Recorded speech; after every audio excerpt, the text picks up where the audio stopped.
Judges 15. Samson defeats the Philistines.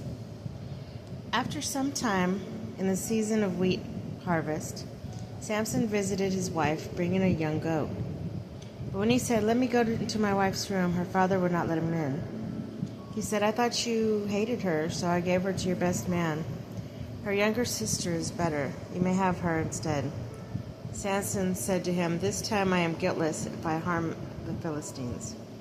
So Samson went and caught 300 jackals, turning them tail to tail. He took some torches and tied one between each pair of tails and kindled the torches and set the jackals loose in the standing grain of the Philistines, thus burning both shocks and standing grain in the vineyard and olive groves.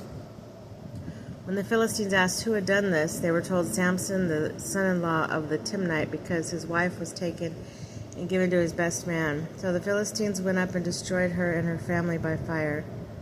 Samson said to them, "If this is how you act, I will not stop until I have taken revenge on you." And he struck them hip and thigh, a great slaughter, and then went down and stayed in a cleft of this crag of Edom. The Philistines went up and encamped in Judah, deploying themselves against Lehi. When the man of Judah asked, "Why have you come up against us?" they answered, "To take Samson prisoner, to do him as he has done to us." 3,000 men of Judah went down to the cleft of the crag of Edom and said to Samson, "Do you not know that the Philistines are our rulers?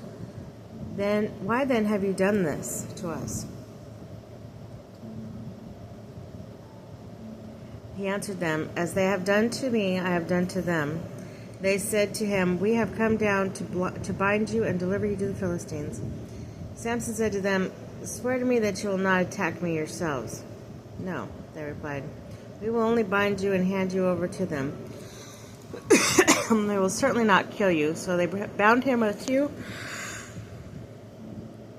new ropes and brought him up from the crag. When he reached Lehi, and Philistines came shouting to meet him, the Spirit of the Lord rushed upon him. The ropes around his arms became like flax that is consumed by fire, and his bonds melted away from his hands, coming upon the fresh jawbone of an ass. He reached out, grasped it, and killed 1,000 men. Then Samson said, "With the jawbone of an ass I have piled them in a heap. With the jawbone of an ass I have slain 1,000 men."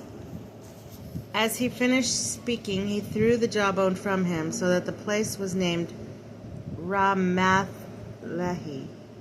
Being very thirsty, he cried to the Lord and said, "You have put this great victory in the hand of your servant. Must I now die of thirst and fall into the hands of the uncircumcised?" And God split the cavity in Lehi, and water issued from it. Samson drank till his spirit returned, and he revived.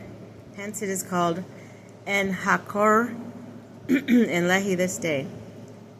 Samson judged Israel for 20 years in the days of the Philistines.